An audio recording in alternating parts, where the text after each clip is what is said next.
think you idiots are perfect. That's great. Well, where should we report to? Down on Jump Street. 37 Jump Street.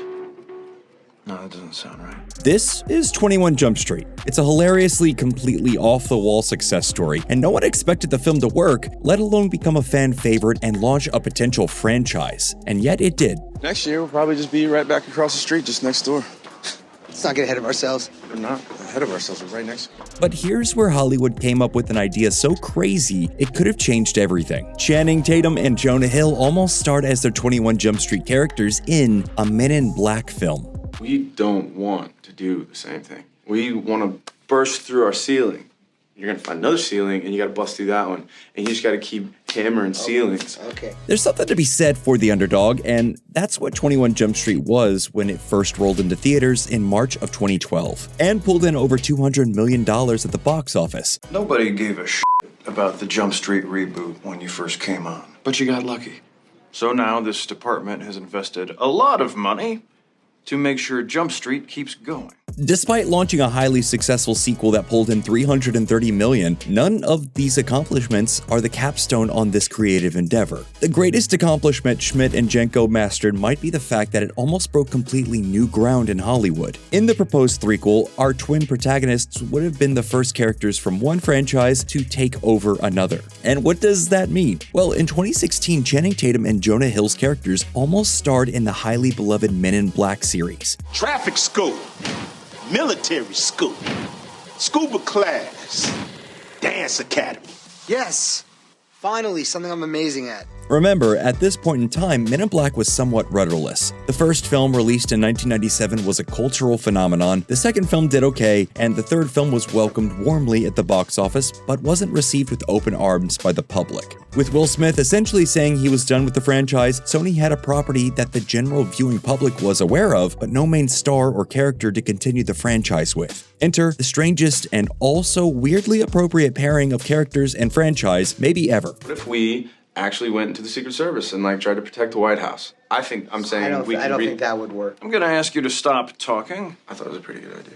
Tentatively titled MIB 23, the film would have seen Schmidt and Jenko being conscripted into the shadowy alien defense force as chronicled in the previous extraterrestrial-themed Will Smith vehicles. The film was also going to be directed by James Bobbin of 2011's The Muppets. In an interview on the Happy, Sad, Confused podcast, we learned from Phil Lord. Basically, the idea was that Jonah and Channing, a thing happened that got them embroiled into the world of Men in Black, and they ended up sort of teaming up to sort of stop an alien takeover. While details of the franchise experiment are scarce, one key element of the story that has been revealed through interviews with the cast and prospective crew is that the boys would be wearing powder blue suits the whole time. The rank of black suit was something that had to be earned, so the whole time Schmidt and Jenko would be disgruntled that they were relegated to powdered blue suits doing alien cleanup work no one else wanted to engage with. Not too long after this information leaked, however, Collider asked Channing Tatum about the possibility of the Gonzo sequel ever making it to the screen. I still think it can work. I really do. And if Sony would ever really and figure out the producer sort of problems that are inherent with that film, it's a big overhead on that movie. It's that last part that truly sank the film, the budget, but probably not in the way you're thinking. No more money in the budget. What? I thought we had Kate Blanchett. Kate Blanchett? You mean carte blanche?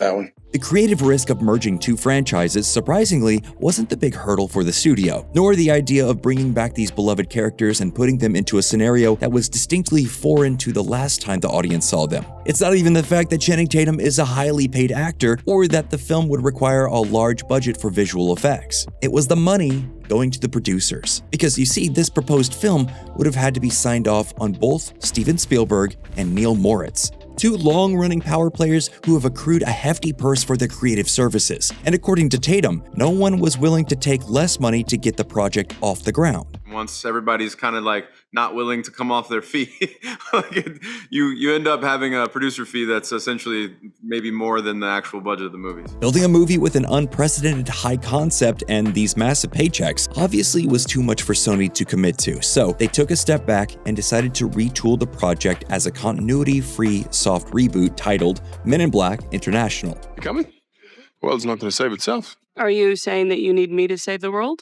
Uh-huh. Not so. An obvious byproduct of studio meddling, creative cowardice, and too many cooks in the kitchen, it's very apparent that the film at one point had a great idea for a script that was then sanded down into nothing. The finished product is neither fish nor fowl. It's a mid-budget studio summer would-be blockbuster with nothing to say and nothing to push back against. It's a purely commercial enterprise, and it was received as such. The film made $250-ish million at the box office off of a budget of around $110 million. Basically, a moderate success, but not a grand slam. Oops.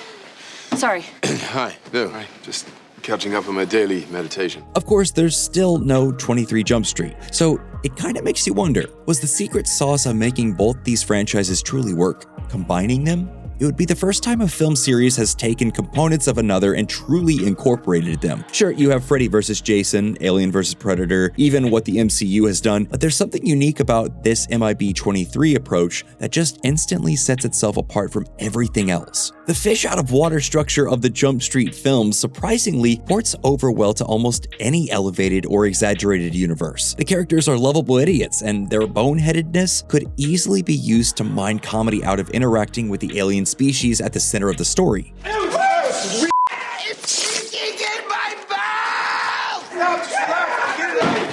Tentacle is in me! However, taking existing and beloved characters and making an original sequel for them with an existing franchise seems like something that would have been done by now, right? But it hasn't. Can you imagine Dexter co-starring in a Knives Out movie? Something is afoot with this whole affair. I know it. I believe you know it too. I had higher hopes for you.